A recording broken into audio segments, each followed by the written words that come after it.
Hello नमस्ते हजुरहरूलाई स्वागत छ फेरि पनि न्यू भिडियोमा। आज चाहिँ हामी पिठो कुट्नु जाँदैछौँ अनि त्यही भएर हजुरहरूलाई पिठो कुटेको पनि देखाम भनेर चाहिँ भिडियो बनाइरहेको छु। आज चाहिँ हामी रोटी खाने हो हजुरहरू।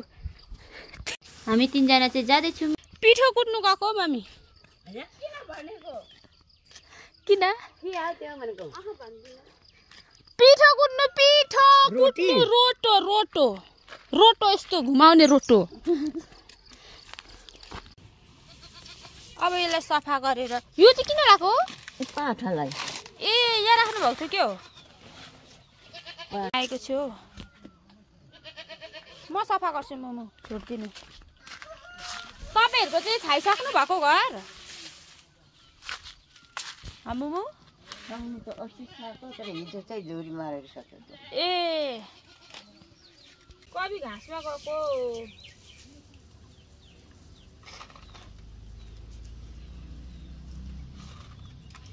थोरै कुटुम्ला किनभने नि यहाँ सबै उछुटिन्छ का।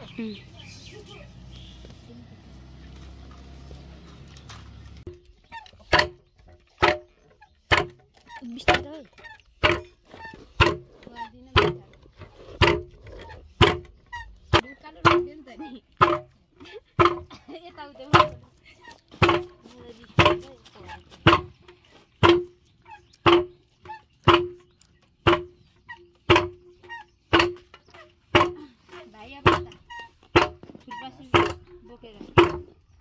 यो बाख्राहरू सबै तपाईँहरुकै हो?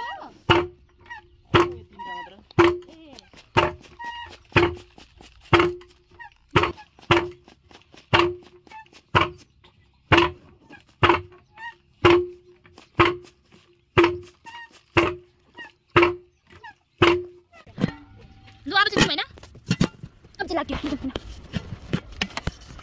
यो कसको कुकुर? ए लु गएको ल नर्बदा कवि लु जाउँ। हामी चाहिँ पिठो कुटेर आएर म चाहिँ खाना पकाउनु थालेँ। अनि यहाँ चाहिँ हाम्रो के अरे अलिकति खसीको मासु थियो अनि म चाहिँ त्यसलाई नै पकाउँदैछु। देख्न सक्नुहुनेछ।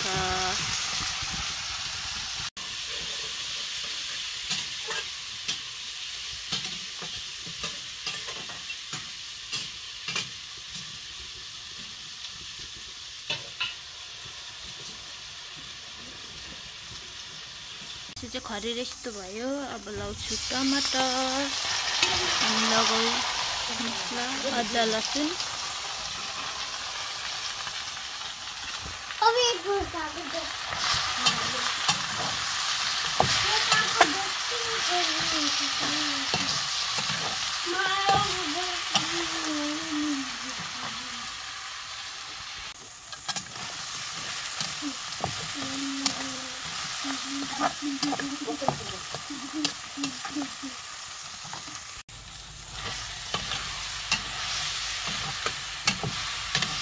खसीको मासुमा रस एकदमै मिठो हुन्छ अनि त्यही भएर अब चाहिँ रस लगाएँ। अब यतिले चाहिँ पुग्दैन, म अलिक थप्छु। मैले चाहिँ यति लाएर अब चाहिँ मेरो खाना सब्जी रेडी। अब चाहिँ हामी खाना खान्छौँ। अनि मैले यता अचार अघि पिसेको छु। यहाँ अघि नै टिम्बुरको पिसेर रेडी गरेको छु।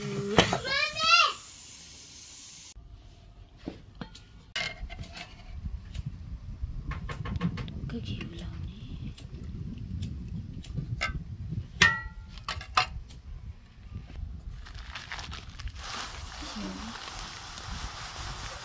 तेलमा मुसेर भरे बेलुका पोल्ने।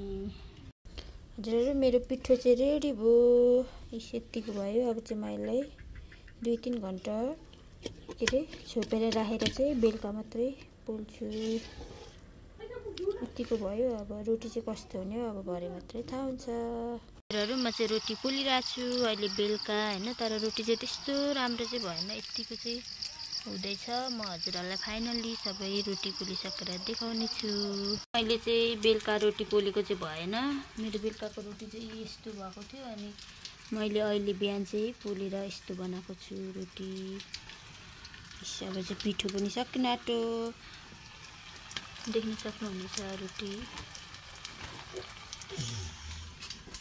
अगाउनु भयो भान्जा मेरो भान्जा चाहिँ यहाँ रोटी र चिया खाइरहेछ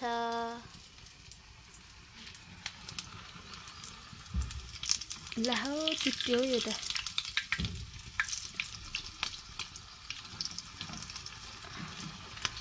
यस्तो छ अनि हजुरहरूलाई मेरो भिडियो कस्तो लाग्यो यदि मन परेमा लाइक कमेन्ट शेयर सब्स्क्राइब गर्न चाहिँ नभुल्नु होला भन्दै अहिले चाहिँ मेरो भिडियोलाई यहीँ गर्न चाहन्छु बाई बाई